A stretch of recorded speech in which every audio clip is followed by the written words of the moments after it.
Hello, good morning. People have asked me that, sir, you should explain the difference and distinction between since and for. And it is a most confusing term to be used. So it's a very good question. I was also thinking of it to make a video class on this chapter, especially for and since as a preposition. So you see, we will have to focus on three elements, nothing and nothing more, nothing less. Number one is that for and since as a preposition, what it expresses. As you know, for expresses a period of time, whereas since expresses a point of time. You see, how to remember them. Whenever you would like to use for, you should remember for 4 years. You can easily remember this for 4 years. And when you use since, it is since 2000. Since 2000, you can take your date of birth for to remember yourself, right? So you see, now the first point is gone. Come to the second point, use, which is mostly confused. You see, for is used for both past and perfect tenses. ये दोनों tense aspect में use होता है. For is used for both past and perfect tenses, whereas since is restrictive to be used only in the perfect tenses. Understand? It is not used in the past tense, or it is not in the past time aspects. Number two, problem is over. Right? Now come to number three.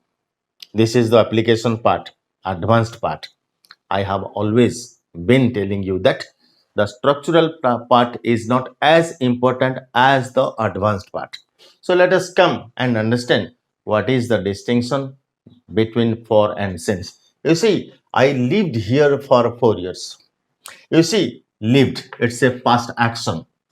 An action ended in the past, started in the past and ended in the past, and that doesn't have any relationship with the present, meaning thereby it is totally a past action. It doesn't have any relations with the present, meaning thereby again it means that for 4 years, it's a period of time you have used, right? When you used a period of time with this sentence, what does it mean? Meaning thereby I don't live here, right? I don't live here, right? And you should remember that it is some time past, meaning thereby ये हो सकता है I lived here for 4 years. मैं 4 साल यहां रहता था. कौन सा 4 साल? ये प्रेजेंट से यहां, ये प्रेजेंट है ना. नाउ यहां रहता था, यहां रहता था, या यहां रहता था, या यहां. That is no definite time past here, right? So किसी 4 साल में यहां रहता था, इसका मीनिंग, लेकिन ये प्रेजेंट के साथ नहीं है, राइट? ये अंडरस्टैंडिंग है. तो next, I have lived here for 4 years. ध्यान दो, आई have lived here meaning thereby I am just, interestingly, I am just explaining you here. This is now present time, right? An action, how does it explain? Have lived, present perfect, right? तो present perfect में क्या होता है? An action started in the past and continued up to the present. Either it is ended in the present, or the result of the result of that action you can feel in the present. These are the two forms where present perfect is used, right? I am going to some extra part for your better understanding of for and since, right? So I have lived here for 4 years. यानी इसका दो meaning होता है. यानी मैं 4 साल पहले, 4 साल से यहां रह रहा हूं, अभी मैं हूं, राइट? क्योंकि the result of an action that is existent in the present. Understand? तो अभी भी मैं हूं, देखो यहां मैं नहीं हूं, यहां मैं हूं, अभी भी हूं। इसलिए हम लोग लिखते हैं I have lived here for 4 years, I have just move to Calcutta. यानी अभी अभी मैंने कलकत्ता गया है। तो लेकिन अभी तक था, यानी अभी भी है। जिस वक्त बोल रहे थे उस वक्त वो है यहाँ। अच्छा देखो, I have been living here for 4 years। ध्यान दो, ये जो दो अर्थ, ये जो बी एंड सी, इसके इनके इनके अंदर डिफरेंस क्या है? ये जो दोनों सेंटेंस में डिफरेंस क्या है? What is the difference between two sentences? तो I have lived here for 4 years, I have been living here for years, this is present perfect continuous and expressing a prolonged action, right, for 4 years। तो मैं 4 सालों से, यानी I have been living here for 4 years, मैं 4 सालों से यहां रह रहा हूं, राइट। तो I have been living here for 4 years। देखो, ये वाला सेंटेंस हम कम्युनिकेशन में, अप्लाइड इंग्लिश में या स्पोकन इंग्लिश में यूज नहीं करते, हम यही यूज करते हैं। ये जो प्रेजेंट परफेक्ट कंटिन्यूस है ना, ये बहुत कम यूज हम करते हैं। देखो कहाँ यूज करते हैं, जबकि हम लोग फोकस करेंगे हमारी एक्शन पर, तो हम बोल सकते हैं। अगर कोई, if one would like to focus on the action part, he may write I have been living here for 4 years, और he may say. But if one wants to focus the period of time, then he can say I have lived here for 4 years। आगे का बात कोई नहीं बोलता, किंतु यहां क्या हो रहा है, आगे का बात भी बोलते हैं। मैं 4 सालों से रह रहा हूं और अभी भी हूं, अभी कहीं जाने का नहीं। इसका मतलब ये होता है, थोड़ा सेमांटिक सेंस हमको अप्लाई करना पड़ता है। अंडरस्टैंड? तो now come, this is the use of for. So again I am repeating it, whenever you want to focus the period of time, though write this। Understand? And if you want to focus the prolonged action part को अगर आप एम्फासिस देना चाहते हैं, तो ये बोल सकते हैं।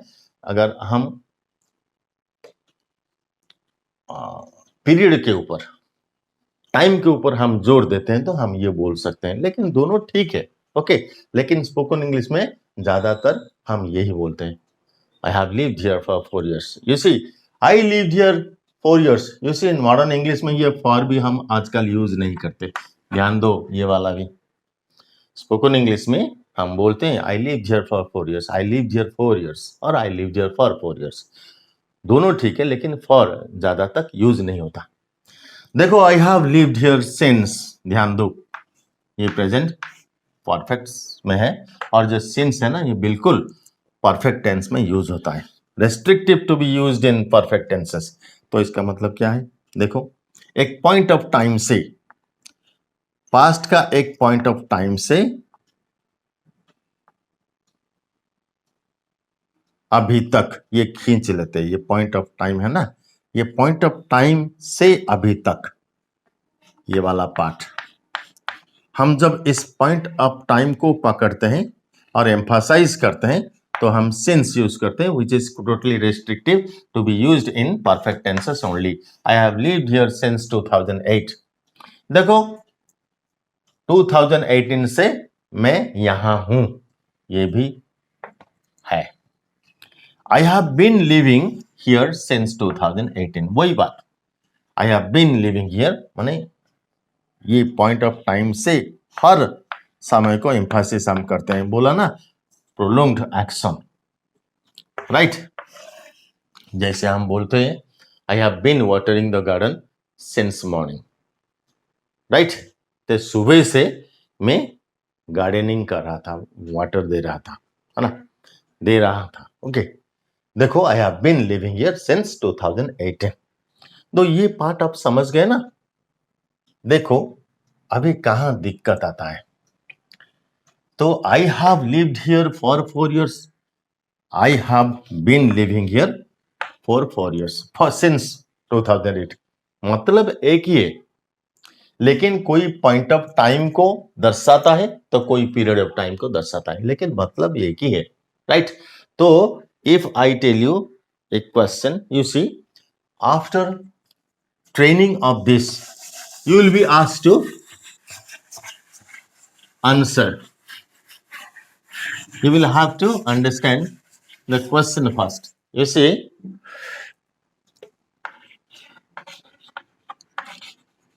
he has been ill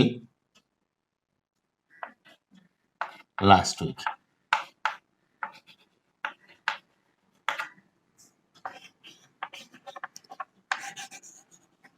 He has been, this is the crucial part, ill the last week. देखो वहां हम समझ गए, लेकिन यहां फंस जाने की बहुत चांस है। तो देखो he has been ill this last week, हमको कहा गया कहां फॉर और कहां सिंस हम यूज करेंगे। देखो ये वाला क्या हुआ, प्रेजेंट परफेक्ट, ये भी प्रेजेंट परफेक्ट, बी वर्ब का have plus V3 present perfect हो गया। He has been ill dash last week, right. ये जो लास्ट वीक क्या है, लास्ट वीक यानी देखो ये लास्ट वीक, राइट, ये बिफोर लास्ट वीक। तो लास्ट वीक यानी एक हफ्ते पहले, तो ये पॉइंट ऑफ टाइम को दर्शाता है, it shows a point of time. तो हम यहां लिखेंगे since and the last week, the whole period for the last week, यानी ये वाला पार्ट पीरियड ऑफ टाइम को दर्शाता है, इसलिए फॉर द लास्ट वीक।